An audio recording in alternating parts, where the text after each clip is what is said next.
Welcome everyone to the tutorial for process control analysis, design and assessment. In this tutorial, we will start looking at MIMO system and controller design for MIMO systems. First, we will look at dynamic decoupler design, where we try and pair inputs and outputs in a one-to-one basis, and then control the whole system based on this configuration. So, dynamic decoupler tries to nullify the effect of other inputs on the given input and output pairing. So, in order to do that, we consider the effect of other inputs on this output to be equivalent to some disturbance effect. So, the decoupler is essentially designed to nullify the effect of such other inputs other than the pair which we are pairing the particular output with. So, let us consider a MIMO system where we have two inputs and two outputs.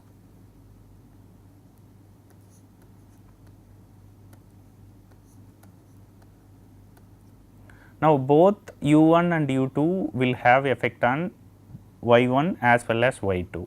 Because of that, we want to find some linear transformation such that we have variables which are decoupled such that this Y1d and Y2d are dependent on only the decoupled U's called U1d and U2d. So, now this outer loop can be thought of as a seesaw controller if we were to put a controller here.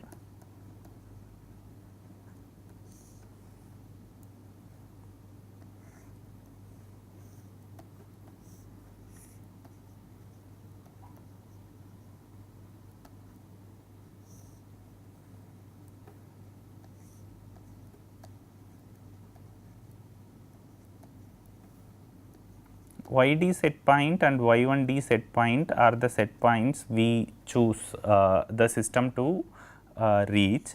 Based on that, we will compute the error, and the controller will give the corresponding decoupled U. So, we have some decoupler transformation for input and the decoupler transformation for output.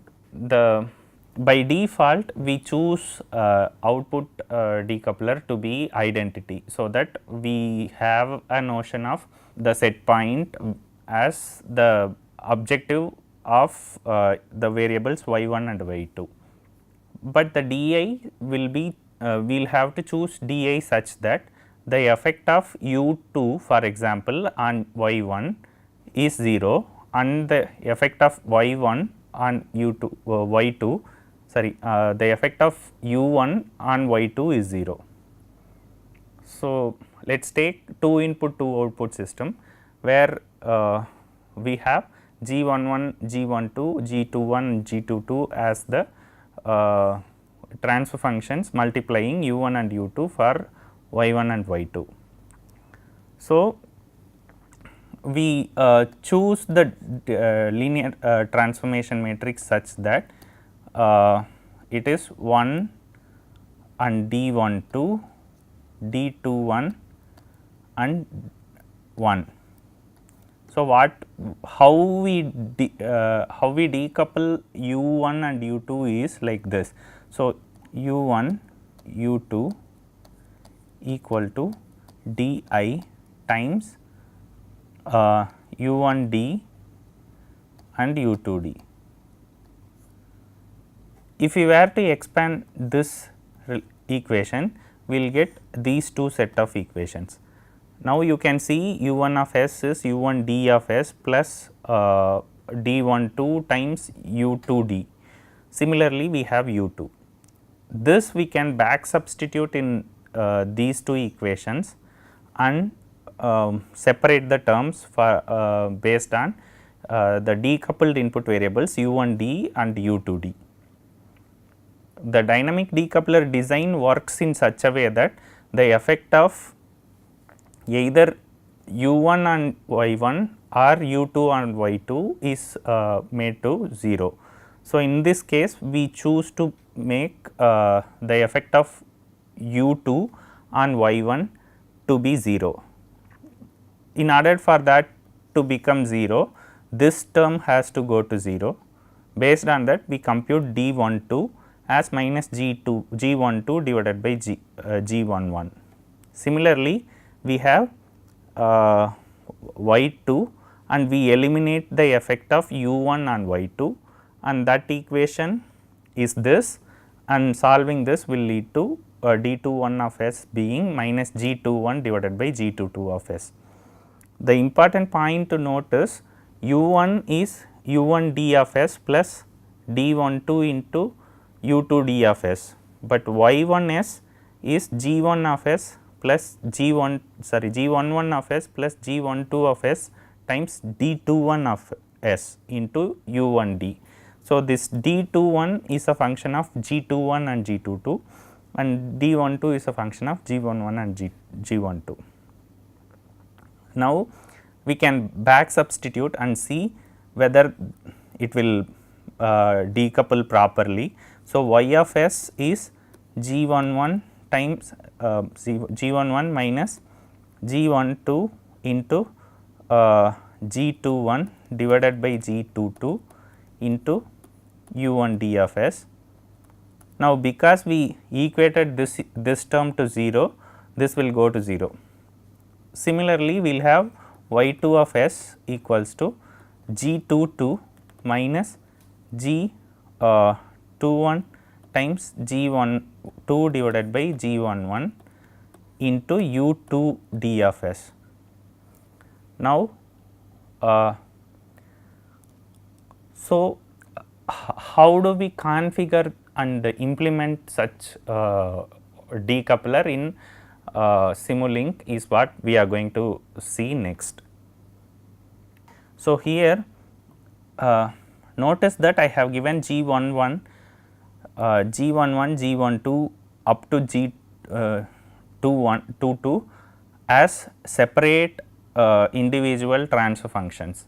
The transfer function block in Simulink allows CMOS system to be specified, but if we were to specify the whole 2 cross 2 system as 2 CMOS systems, then we cannot have decoupler effects. So, because of that, I have defined all the transfer functions individually, G11 individually, G12 individually, G21 and G22. So, the values are like this. So, we have 3s plus 1 divided by 0.1 s square 1.1 plus 1.1 s plus 1 and 0.8 s plus 1 divided by 0.1 s square plus 1.1 s plus 1 and 3 s plus 1 divided by s square plus 2.5 plus 2.5 s plus 1 and s plus 1 divided by s square plus 2.5 s plus 1, sorry, s plus 1 divided by s square plus 2.5 s plus 1. Now, based on these values, we can calculate D11 and D12 and D21, which are given here. Now, the controller PID controller for U1 and U2 will give U1 decoupled and U2 decoupled. The U1 which we are giving it as an input to the system is U1d of s plus D12 times U2d of s. So, we have one term coming from directly from PID controller, which is U1d of s, and then there is another term coming from U2d of s, which goes into D12 and then added. Notice there is a negative sign in D12, which I have translated to this summation block being subtracted. Both actions will result in same result.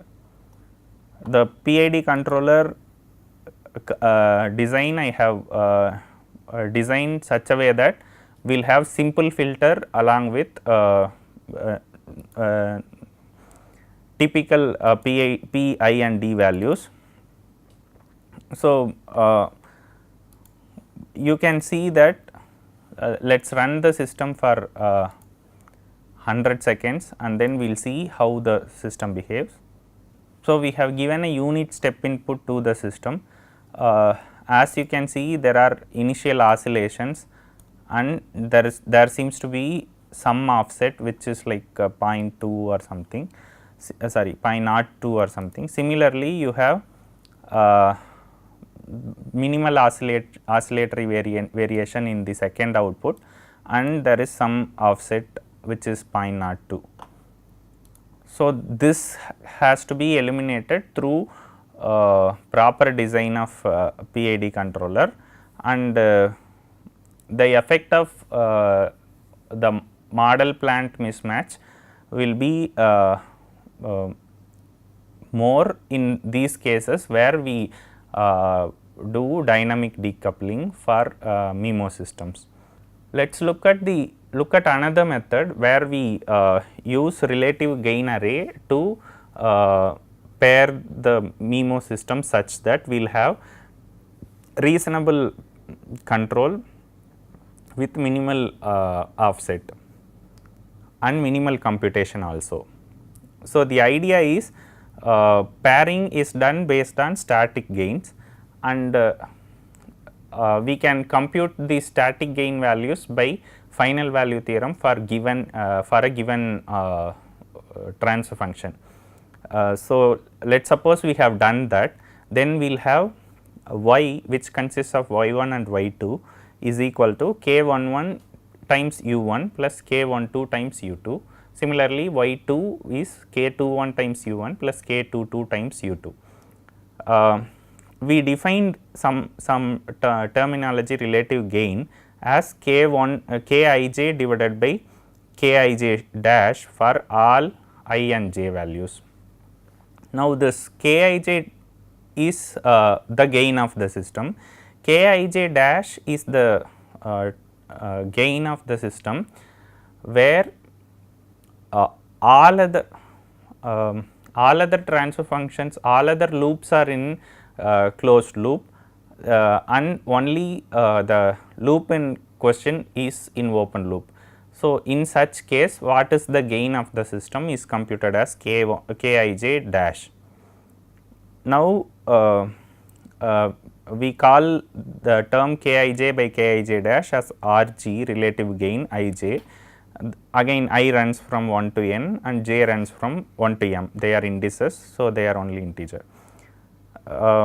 Based on the structure of the matrix K here, this is K matrix. So, based on this structure we can compute relative gain for each and every terminology. So, we will have y1 pairing with u1 and y1 pairing with u2. Similarly, we will have y2 and u1 and y2 and u2. So, we will have 4 terms to calculate. So, if we calculate this each terms and then assemble the number in matrix, we find that we can reduce the whole operation into k1 dot k dot k inverse whole transpose. The dot operator is element wise multiplication.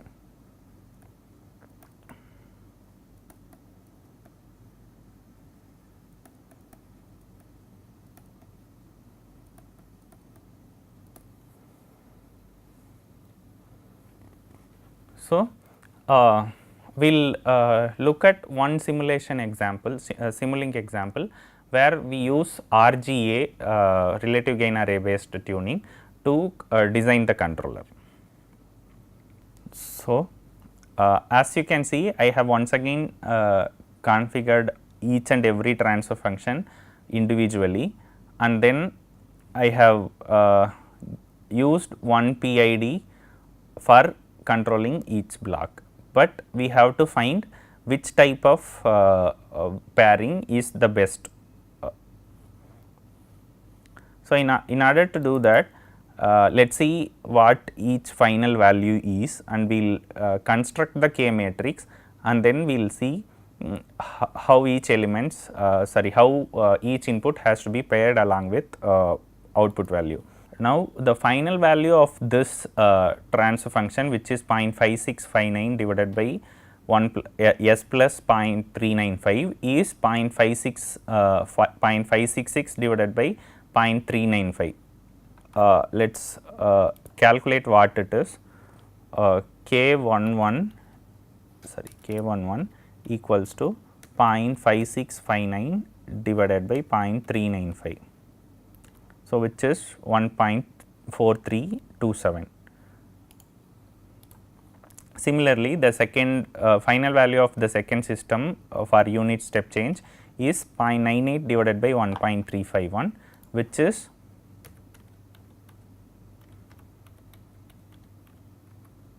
so 0.77254 K12 equals to.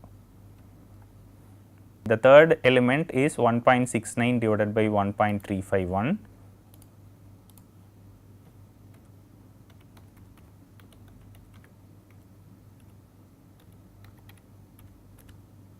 which is 1.2509, and the final element is 0.984 divided by 3.42.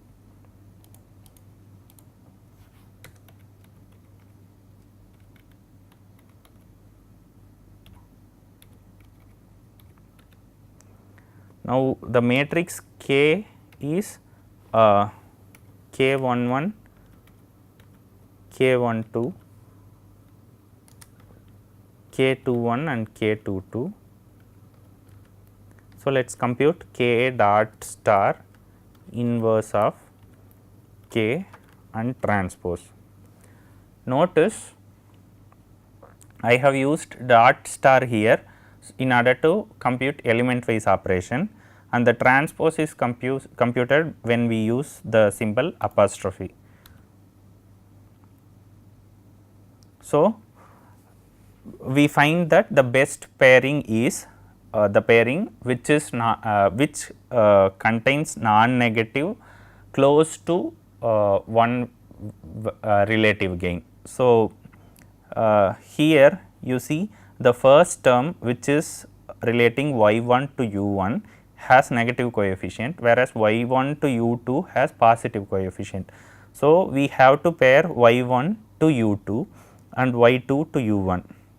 So, the output of the PID controller is u1 and u2. I have assumed y2 set point to compute u1. So, I have given connections to G11 and G21. Similarly, I have calculated y1, I have used y1 set point and y1 together to compute u2. So, I have given connections to G12 and G22. If the pairing is reverse, this connectivity, that is connecting u1 to corresponding transfer function and u2 to corresponding transfer function will change. The PID I have tuned using simple G desired in direct synthesis method, which is 1 by 0.1 s plus 1, and then I have used the corresponding parameters here, or we can tune it now itself. So, that using trial and error method. So, as you can see, these parameters are not optimal now. So, we can do the tuning here. So, in this case, we have seen that the y2 is getting stabilized here, y1 is still not. So, we will change that operation, or we can as well use the auto tune method, but so now you can see the first output reaches reaches 1 fairly quickly within 8 seconds, whereas there is an offset in the second output. So, we can use direct synthesis method of tuning to compute PID parameters. But since we are not decoupling based in a dynamic sense, we might have to use static gains first in order to compute direct synthesis method based tuning. With this, I will stop this tutorial. We will look at model predictive controller based controller design in the next tutorial. Thank you.